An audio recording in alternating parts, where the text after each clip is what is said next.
Well, I'm really excited to be back in the land of the living. My little daughter is now nearly 7 months old, actually. So I've been off the scene really for the last 7 months, but I'm back and I've been working with somebody in the background actually for the last 7 months. Well, over the last 7 months, nearly a year now. And we're working on a really exciting project called Internet Tycoon, which we'll talk about later on, and I think I'll try and organise some sort of webinar as well around this project and to see how we can involve you in the project as well. And I've been working on this project with a really big player in the scene of flipping websites and flipping any kind of internet real estate, and that is Justin Gilchrist, who's well known for Flip Filter, and also he heads up the A-list on flipper.com, and we'll talk a little bit more about that and how that's changed recently as well. So welcome on board today, Justin, for this interview, and thanks for agreeing to do it. Hello, no problem at all. And how are you? You all right? Yeah, I'm really good, thank you. I've not seen you for exactly 24 hours. It seems like ages. I'm sure you cried yourself to sleep last night. Oh yeah, exactly. Well, I thought we'd I've only asked you to do this interview last minute just because I don't know, there'll be some people who are listening to this who might not have heard of you, and Okay. I'm sure there'll be a lot of people who have heard of you because you've done a fair amount of interviews on flipping websites, and a lot of people will have heard of you through flipper.com as well. So I just want to sort of, if I can, just find out a little bit more. Well, I know a lot more about you, but just help people who are listening to this find out a little bit more about you and your background and your expertise and stuff. Your background is you were a coder, weren't you? And that's how you really got into the internet. Yeah, I think coder's a slightly polite way of saying computer geek. But as a teenager, I've always been into computers and always had a bit of a passion for how computers work and code. So I started building sites really early, and originally started building sites for other people, small projects to kind of pay my way while I was in school, and that graduated into projects for myself. Yeah, okay. And at what point did you start thinking, well, I'm going to start collecting data? Because you're a bit of a data junkie as well, aren't you? You love your data. I am, yeah. I mean, I've always had a passion for business in general, just sort of business and entrepreneurship, and I've done things offline as well as online. But the one thing that kind of always resonated, no matter what I did, whether it was a success or a failure, was that if you've got the right information and you've got the right data, then you hold a lot of power. And you can't predict the future, but you can almost guess how a situation is going to play out if you've got the right data. So that's when I got this kind of love for gathering data on things that I was involved in or interested in. Yeah, because a lot of people, that's why they fail. They'll get into an industry, and internet marketing is one of those industries, and flipping websites is another one, isn't it, where people just don't look at the data, they don't look at the historical data, they don't really have enough real-time data, and they're going out there blind, and sometimes they're successful, but they'd be so much more successful if they had the data. I'll give you an example. When I was speaking to you recently, let's give an example in the real world of where you created a little tool for yourself, and it helped you get a asset that was going to be a good asset for you in the future, and that was when you recently said, I'm going to start buying a few properties. And you developed that tool. Can you just tell everyone a little bit about that? Yeah, I mean, in hindsight, it's actually a really nerdy thing to do, but at the time it just seemed like the most logical way. I'd been looking for a house to buy to let. And the issue that you've got when you start looking at the whole of the market, I'm looking in Manchester, which is a pretty big geographical area here in the UK. But there's also areas on the outskirts like Stockport or Salford, which may or may not be a good investment. When you first start looking, you're never going to know every area inside out. You'll probably know your immediate area. You'll know places that you've lived in, places where you've got friends.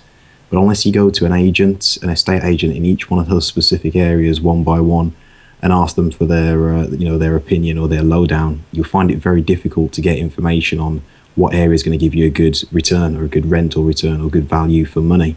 Yeah, and And that'd take months to do anyway, wouldn't it, to go around all the different estate agencies? it would, yeah, but I mean, even if you do, what you'll often find is, I think, from my own experience, 60% of estate agents seemed sort of mildly competent, but not experienced. They knew their own area well enough, but everybody would tell you that their own area was good, and they'd tell you the little pockets of good and bad in their own area.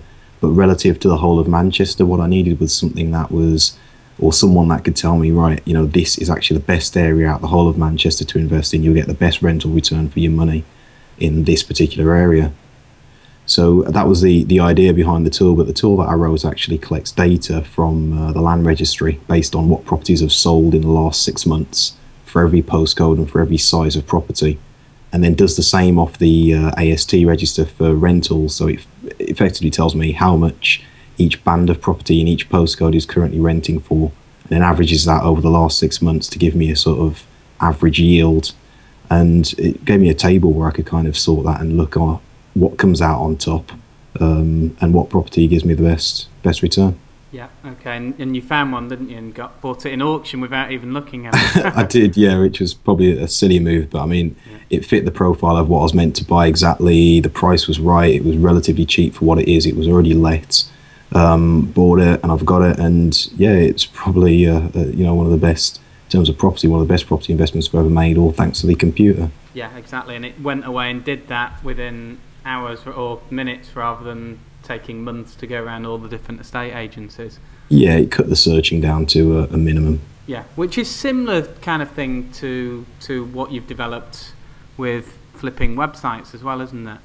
It is, yeah. Well, with Flip Filter specifically, it's all about cutting the amount of time that you spend in searching and researching down to a minimum, so you can just get on with, buying or selling or doing the things that actually make money. Yeah. What kind of mistakes do you see people making when they're out there buying websites? I think obviously time management, and time is one of them. A lot of people become disheartened because you can buy sites without sort of going to the marketplaces or auctions. You can buy sites direct from people that own them, which it's something I preach is one of the best ways of getting undervalued assets. Yeah. But one of the biggest mistakes people make is they'll contact people manually, and they'll send out maybe 20, 30 emails, get rejected on each one, maybe because they haven't structured the email right or because they've gone in with the wrong approach, get disheartened and give up too early. Yeah. And it's probably the same with the marketplaces as well. They'll look at one or two sites, and when they start doing a bit of digging, a bit of due diligence, they'll find out actually this is not what it's stacked up to be. They'll get disheartened again and just give up far too quickly. Yeah, and not only that, sometimes people will actually go out there and they'll without knowing any history of that market, they'll just be sold on the website by the actual copy that has been written by a smart copywriter. And they're like, that looks good, I'm gonna go and buy that, and then they end up buying a big fat dud. Turkey, yeah, definitely. I've seen it happen quite a few times. Yeah, and I think in the industry at the moment, with the flipping industry, it sounds strange, doesn't it? The flipping industry, but what the website and domain, I mean, the domain flipping industry is a little bit more mature than the website flipping industry, but they're still so immature as industries that it is still can be a bit like the Wild West out there, can't it? Yeah, but that's what's really exciting, because I remember when I was a kid, and I used to subscribe to, I was really obsessed with business opportunities, and I used to subscribe to all of those dodgy mail order, send us a check for posting and packaging, and we'll send you information on how you can become a millionaire in 7-minute type courses.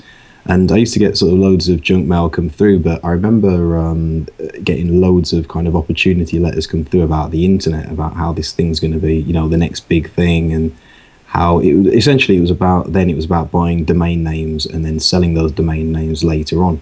Yeah. And I just kind of wrote it off as, it's just another fad, or it's just another opportunity, as I think everybody did, because this was back in the early 90s. But it's one of those where if I had been in that industry back then, sort of buying up domain names and building sites, there's no saying what the future would have held. And I get that feeling again. We're at the start of something that's so new, and it's something that's under most people's radar, but it's such a huge opportunity. Yeah, it's massive, isn't it? And you've been collecting quite a lot of data, haven't you, on these website sales over the last couple of years? Yeah, I have. I mean, I love data. I started doing this a while back for my own use, but I collect data from various different marketplaces. I collect data on sales. I collect data on people's purchases, and it is a really good source of information to see what's going on and to analyze trends and changes, and then adjust my own strategies and actions towards that. Yeah, okay. And then because of all of this, and because of your name within the industry, you've obviously attracted quite a lot of attention. I've seen you, on quite a lot of interviews. I've seen you, speak for David Jennings, Ed Dale's new product that he brought out a couple of months back and stuff. Yeah. And also Flipper.com. You've done a fair amount with those guys, haven't you, over the last year or two? Yeah, I mean, the guys at Flipper, they're great because they've pioneered and sort of spearheaded this new industry, and they're not the be all and end all. There's plenty going on outside of Flipper. There has been before SitePoint stroke Flipper, and there will be after. But Flipper is such a big part of this industry. Obviously, working with them to produce the A list last year, it was a good experience, and it got a lot of good information to a lot of people. What is the A list if people don't know? Well, the idea behind the original A-list was to take almost the sort of premium section of Flipper, high-value sites, typically with a value over 10,000 US dollars, and effectively break down the site that's for sale. So find a few good sites, sites that I think have got potential to turn into a good long-term business for a buyer. Yeah. And then do a little bit of analysis on the business itself and the opportunity that's there and how a new owner could take that forward. Right. So rather than someone just going straight to Flipper and going and analysing the site themselves, you give it a bit more of a running commentary as well. Yeah, I mean, originally the newsletter was intended for investors that were kind of buying at that level, but what we actually found is there were more and more people signing up who were maybe beginners but wanted a kind of monthly or weekly expose into what it takes to build a high-value business like this, how these businesses tick and how they work, how they came about. But also by studying how you'd kind of do analysis and due diligence on a bigger sale, it gives you experience for the smaller bits that you might do. Yeah. And now the A-list has morphed into a monthly newsletter, but it's much more in depth. So in there we've also got sort of highlights of good industry-related stuff from the web for that month. We've got a few more reviews. We review sites from brokers as well as from the marketplaces, and it's really growing at a massive pace. Fantastic. And what would you see as, if somebody's listening to this and they've never bought or sold websites before, yeah, can you just explain to them where the opportunity is here? So if they were to, where are they going to find these opportunities? And also, if you can tell us, if you can within this sentence, or we'll move on to this as a separate question, if you could also just tell us what you think is missing out there to help people get this at the moment. Yeah, I mean, the main or the key principle behind why it's such a big opportunity right now is simply the fact that businesses offline are valued at usually sort of 3 to 4 times their annual net profit. And that's a general rule of thumb, but you're going to be hard pressed to find a bricks and mortar business that's going for maybe 12 months or 2 years net even. Yeah. So an example would be if a business was making $100,000 per year, they generally get valued at around about $300,000 to $400,000. Exactly. Yeah. Exactly. Right. But it doesn't work that way with web, and that's why it's so exciting right now. And this is changing, and it's not going to be this way forever. But right now, I mean, to give you an example, about 2 years ago, you could pick up your typical kind of AdSense or affiliate site on maybe 4 to 6 months net. Yeah. Now that's increased, and it's more like 9 to 11, maybe 12 times net. But I'm talking about monthly, not yearly here. Yeah. So that's effectively 1 year of its annual income. If you compare that to an offline business that often has more liabilities and more inherent risk with it, it's such an amazing opportunity to buy something that's up, running, generating profit, and you can recoup your investment within the year. Yeah, yeah. Because you've actually seen some, I mean, we won't go into it here and stuff, but you've actually seen and done some comparisons, haven't you, when you're going through all your data, where Yeah. I remember you mentioning recently that you've seen 2 very comparable businesses in the fact that they were making a similar amount of net profit per year. One was an offline business with lots of bloody liabilities attached to it. And the other one was an online business with no liabilities. Yeah. Yet the offline business with horrible liabilities like staff and premises and stuff like that was going to make a lot more money in the sale. It actually did sell for a lot more than the online one, and they both sold pretty much the same product. They both sold, I think it was like bathroom accessories. Yeah. But they did specialized. I call it luxury taps. That's the fancy way of putting it, I guess. Yeah. Yeah, I mean it's ridiculous because the offline business had stock, not for everything. It drop shipped a lot, but it had stock for some things. It had staff, it had premises, and it made more or less the same as the online business, which drop shipped everything, so it never touched the products. It didn't have staff, it didn't have any of those liabilities, but purely because one's an offline business and one's an online one, it's been sold in two different marketplaces, and that valuation is just entirely different. It's crazy that can happen, but it does. So we're already seeing, as you mentioned before, online businesses are actually starting to go for a little bit more than they were going for. So they were going for, because I remember, digital businesses were generally going for 6 months to 9 months profits, a little bit more now. Yeah. But so that trend is obviously, as businesses get switched onto this. In fact, I was speaking to somebody this morning, a friend of mine over here in the UK. He's involved in a big insurance company, Okay.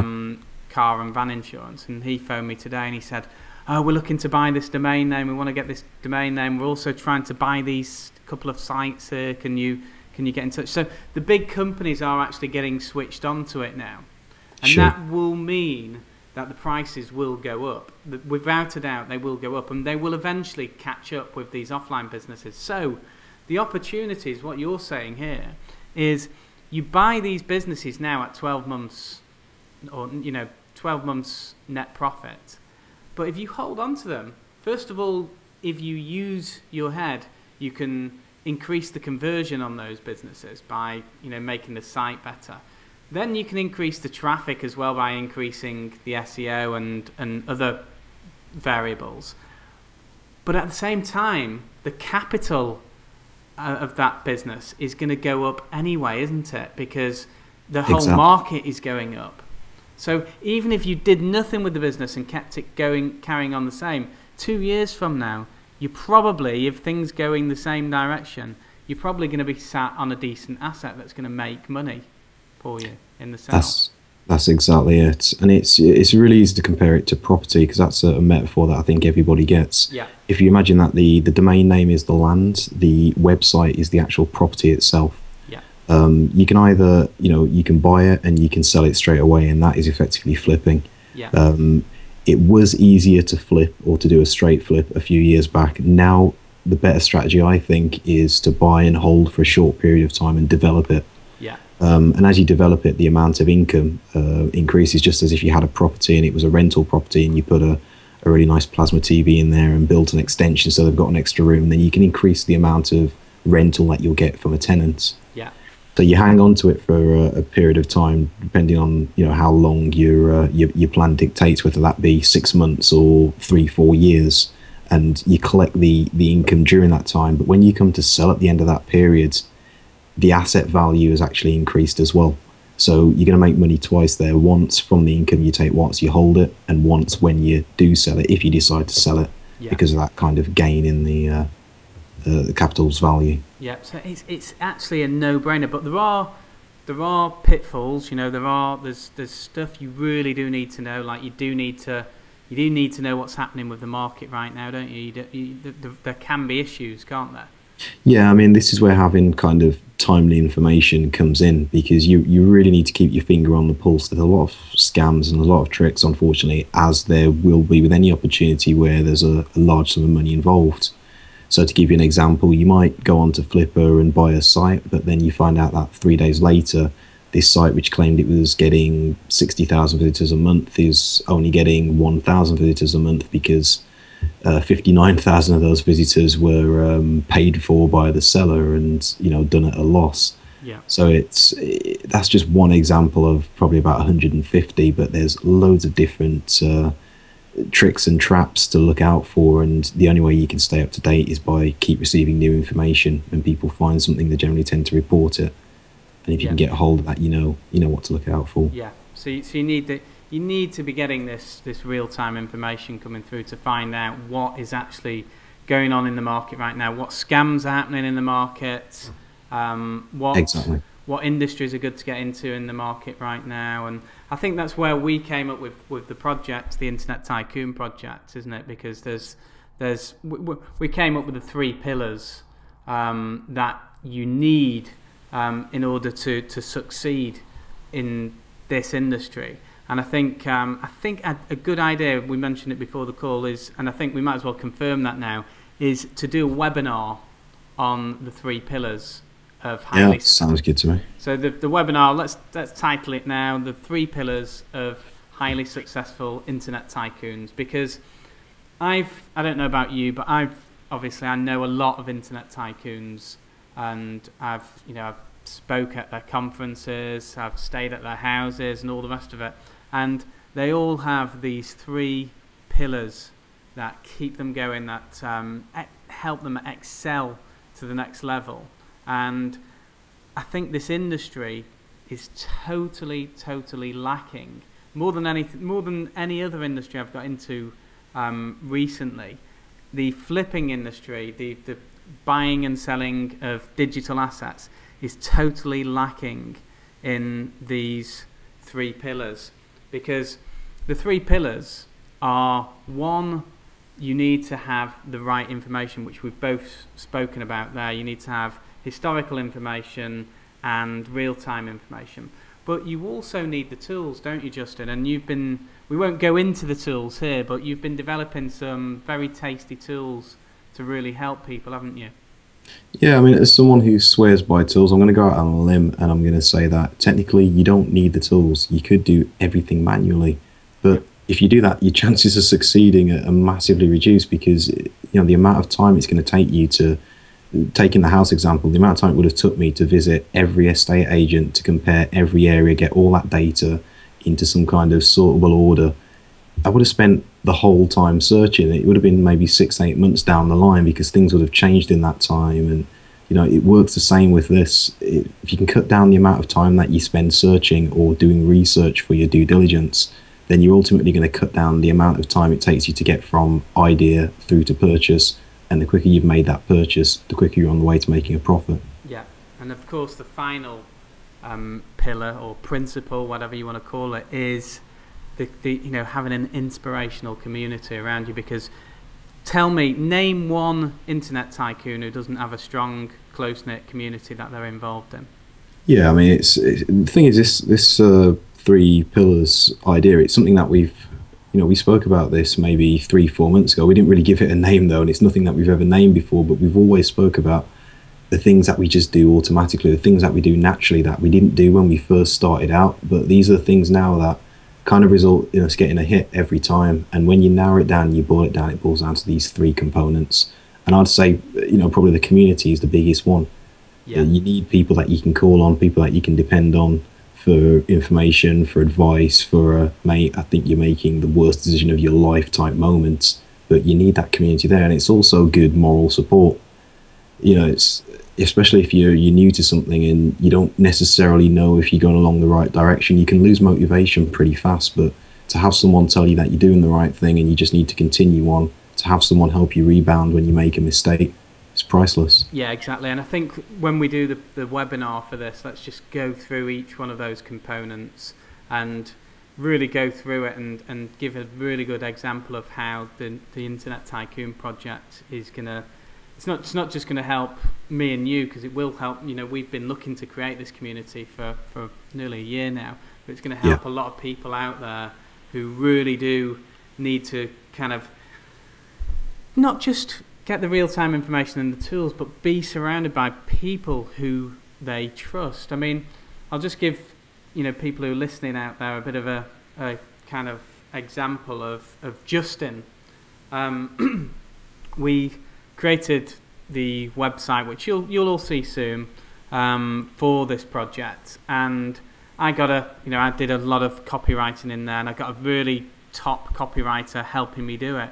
And Justin's like, it's just a bit too salesy for me. Why is that, Just? Go on, tell us about that. It's it's a gut instinct partly. I have a different style, a very different style to a lot of people online. Yeah. And I'll look at something and some things just doesn't feel like a fit for me personally, and there's nothing wrong with it. It was good copy, it made sense, and all the information was precise. Yeah. But I think my style is very different to a lot of other styles out there. Well, as I said we're going to test it. So when you see this website, you might see the really salesy bit, which is me, or the not so salesy, which is Justin. The sheepskin coat versus the tailored suit. That's how I prefer to put it.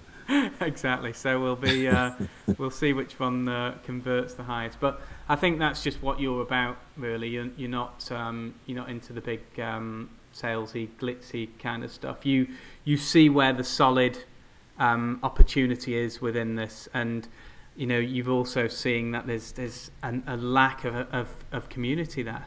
Yeah, no, I mean, I appreciate you saying that, because that's my integrity is something that's really important to me, and anybody that's been on my blog will know that from what I do. I've started out making a lot of mistakes, and as I've got older I've managed to kind of limit that down to a bare minimum, and I'm really passionate for people to know what I've done, the good stuff and the bad stuff, but also know that when I say something, it's 100% transparent and it's 100% honest. I'm some guy in Manchester, but I'm doing okay out of this right now, and I want other people to know what I've been through to get to that stage so they can do the same. Yeah, exactly. Now, just before we wrap up this interview, because you will be back, you'll be doing a webinar with me, and we'll be telling people about the Internet Tycoon project, and obviously how people can get involved as well, and give it a boot with us. Just if people were to never listen to you again, or never to turn up to the webinar, or never to get involved in the Internet Tycoon project, can you just give people a few tips now, beginners, a few tips of how they can go out there and make money by getting involved in flipping websites, and the big mistakes to look out for? Yeah, I mean, firstly, the most important thing is to get an idea what's going on in the market, what's happening right now. So I'd say 2 places to check out. First of all, I'd check out somewhere like Flipper, because there's a lot of volume on there. There's a lot of good and bad sites. But also check out a forum like I think it's called the Affiliate for You, as in a number 4 forum, and they have a website for sale section in there. And these are both places where people can see what's going on. They can see the different types of sites that are for sale, and they can see the typical types of value to tend to go for. From there, I'd get an idea of what works for them, by what have they got experience in, what things are they passionate about, what things do they maybe know a little bit more than the average person about, and try and see if there's any sites around that niche or around that area being sold. Yeah. And naturally, this is made a lot easier if you've got something like Flip Filter as a tool, but I'm giving this advice as in this is what you can do without any tools. So you might just have to trawl through quite a few listings, but have a look, see what's out there. Yeah, and Flip Filter will be involved in this new Internet Tycoon project as well, so I just thought I'd let you know that if you're listening to this. So it's a very exciting. Justin, thank you very much for coming on today, and we'll be seeing you very soon for this fantastic webinar that we're going to be doing. I'm really excited about it. Thanks, mate. No problem at all. Have a good day. Thanks, mate.